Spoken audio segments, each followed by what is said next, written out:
As mentioned in the previous video, I show you now the accommodation we booked for us for the other day. Unfortunately, we spent only one night at the Gagabis hotel, but if you plan to spend a few days around Sigiriya, I definitely recommend it as the hotel itself and the surroundings were perfect.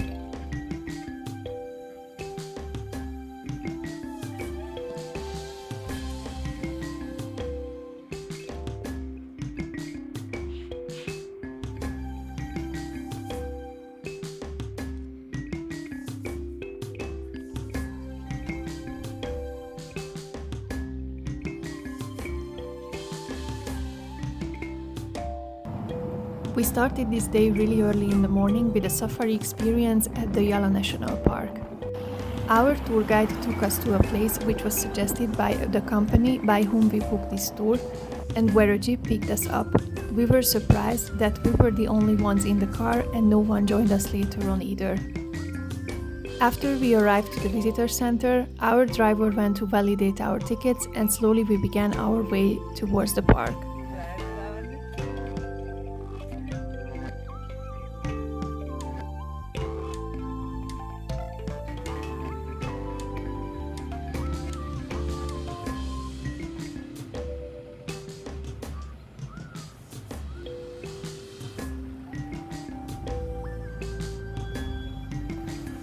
We entered at the Palatupana gate and we did not have to wait much time until the first water buffalo appeared.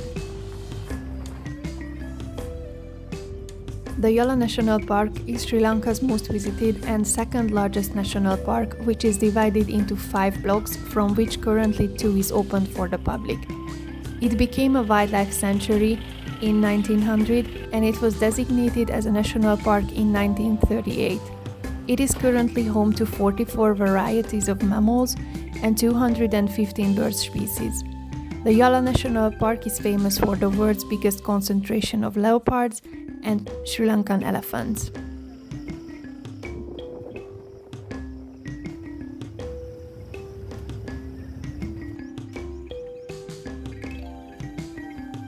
Unfortunately, we did not see the leopards, but we did see elephants, peacocks, crocodiles, and a lot of indigenous birds.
We also saw a group of black-faced grey langur monkeys playing with each other.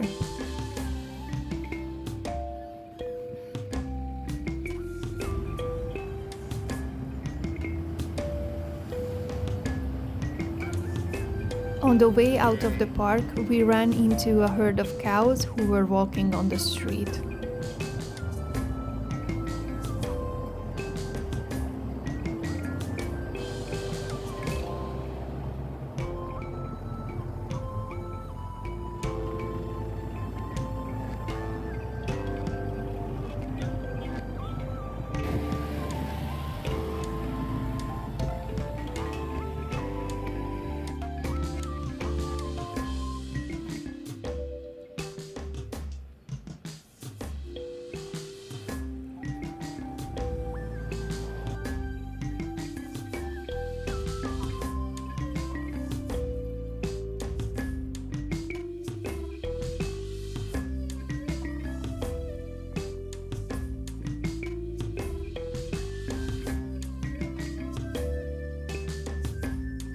After we joined our tour guide again, he recommended to try out Sri Lankan sweets, the buffalo yogurt with honey, which was surprisingly delicious.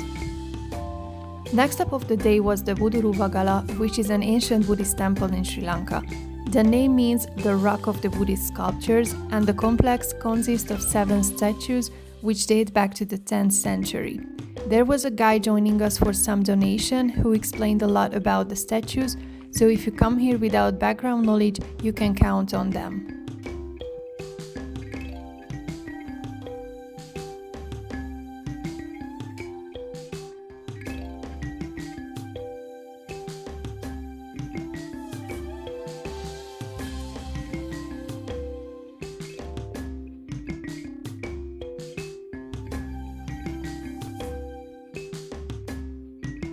After about a 40 minutes drive, we stopped by the Rawana Falls, which were named after King Rawana, who once ruled Sri Lanka.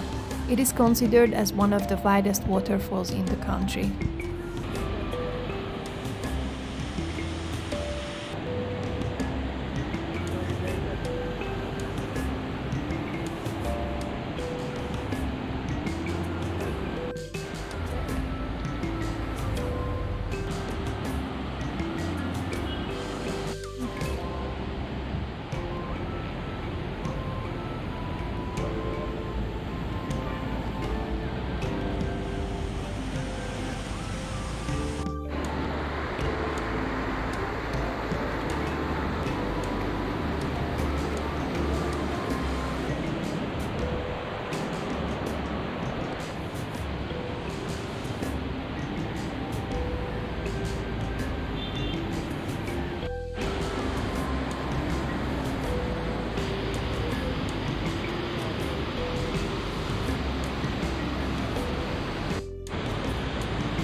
After exploring the falls, we had to drive another 30 minutes by car so we could start walking up to the 9-arch bridge.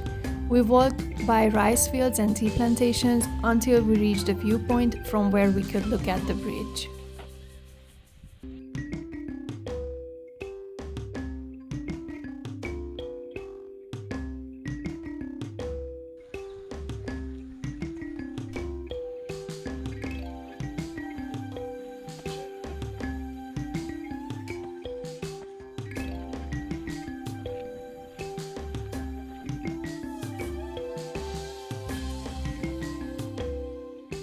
It was built by local people under British supervision, and the construction faced several challenges during its building time, such as difficult terrain and material transport.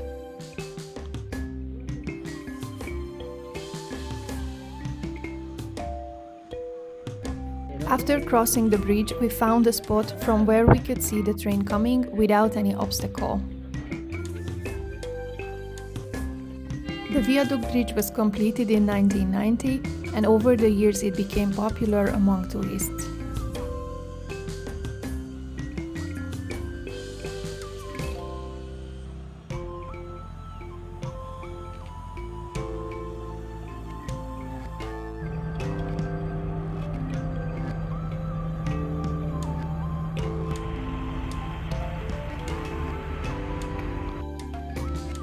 We also tried to walk down to the bottom of the valley, however the road was so steep and we were a bit afraid of the leeches, so we took a few pictures and decided to go through the tunnel as well.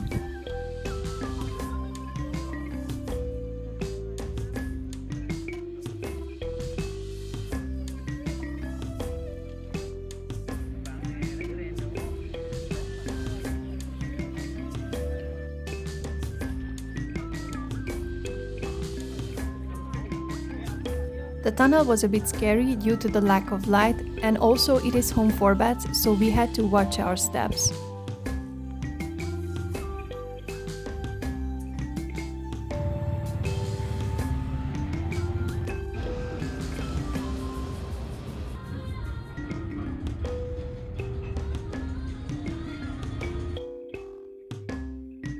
After the 9-arch bridge, we grabbed dinner in a local restaurant, then arrived to our accommodation in Ela.